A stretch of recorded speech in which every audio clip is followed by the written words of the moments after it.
नमस्कार दोस्तों, वेदपत्री YouTube channel में आपका स्वागत है। आज हम आपको करवा चौथ की सबसे पौराणिक कथा को सुनाने जा रहे हैं, तो इस वीडियो को बिना स्किप किए अंत तक अवश्य ही सुनिएगा।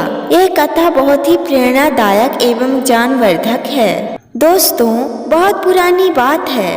एक सेठ के 7 पुत्र थे एवं एक पुत्री थी। सातों भाई अपनी बहन, जिसका नाम करवा था, उससे अत्यंत ही प्रेम करते थे। वह अपनी बहन से इतना प्रेम करते थे कि जब तक उनकी बहन भोजन नहीं कर लेती थी तब तक वह भी भोजन नहीं करते थे। वह बहन के खाना खाने के बाद ही भोजन किया करते थे। एक बार उनकी बहन मायके आई। शाम होने के बाद जब उसके सारे भाई अपने अपने काम से घर आए तो उन्होंने देखा कि उनकी बहन बहुत ही परेशान लग रही थी। भोजन का समय भी हो चुका था। तब सातों भाई अपनी बहन को भोजन करने के लिए कहते हैं। यह सुन के बहन ने कहा कि मेरा करवा चौथ का निर्जल व्रत है और वह जब तक चंद्रमा को देख नहीं लेती एवं उसे अर्घ नहीं दे लेती तो वह भोजन नहीं करेगी। चूँकि चंद्रमा अभी तक नहीं निकला हुआ था, जिस कारण से वह भूख प्यास के मारे परेशान हो रही थी। बहन की ऐसी स्थिति छोटे वाले भाई से देखी नहीं गई और वह दूर जा करके पीपल के पेड़ पर एक दीपक जला के जलने की ओट में रख देता है। दोस्तों, दूर से उस दीपक को देखने पर ऐसा प्रतीत हो रहा था जैसे चतुर्थी का चांद निकल रहा है। इसके बाद भाई अपनी बहन के पास जाता है और कहता है कि देखो, चांद निकल आया है, अब तुम इसे अर्घ दे करके भोजन कर सकती हो।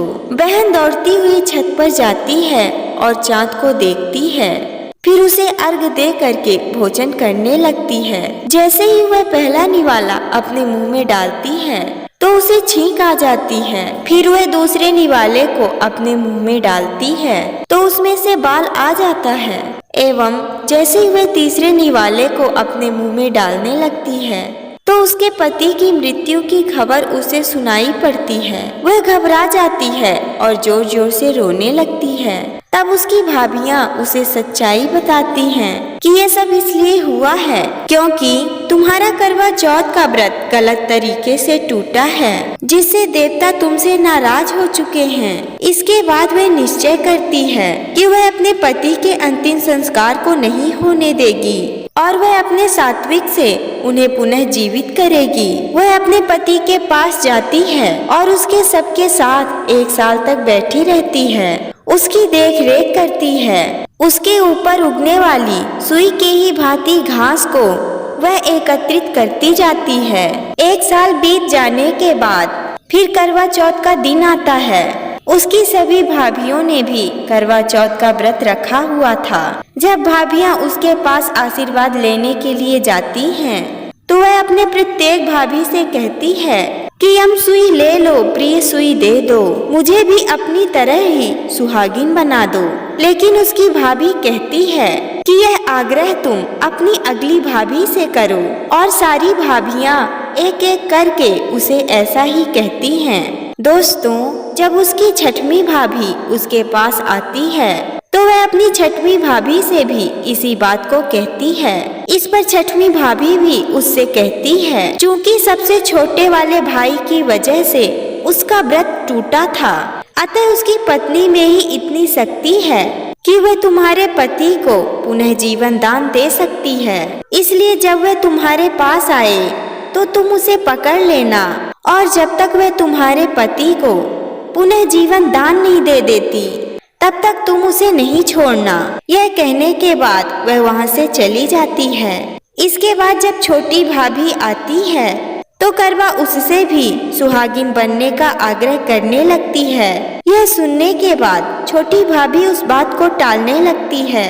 तब करवा उन्हें कसकर पकड़ लेती है एवं अपने पति को जिंदा करने का निवेदन करने लगती है। भाभी उससे स्वयं को छुड़ाने के लिए करवा को नोचती है, खगोलती है, लेकिन तब भी करवा उसे नहीं छोड़ती।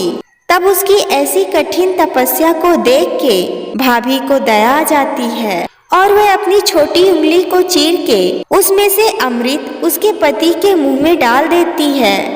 इसके बाद करवा के पति को होश आ जाता है और वह भगवान का नाम लेते हुए उठकर बैठ जाता है। जिस प्रकार ईश्वर ने करवा की मनोकामना पूरी की, उसी प्रकार अपने सभी भक्तों की मनोकामना पूरी करें। तो दोस्तों, यह वीडियो आपको कैसी लगी हमें कमेंट में जरूर बताएं।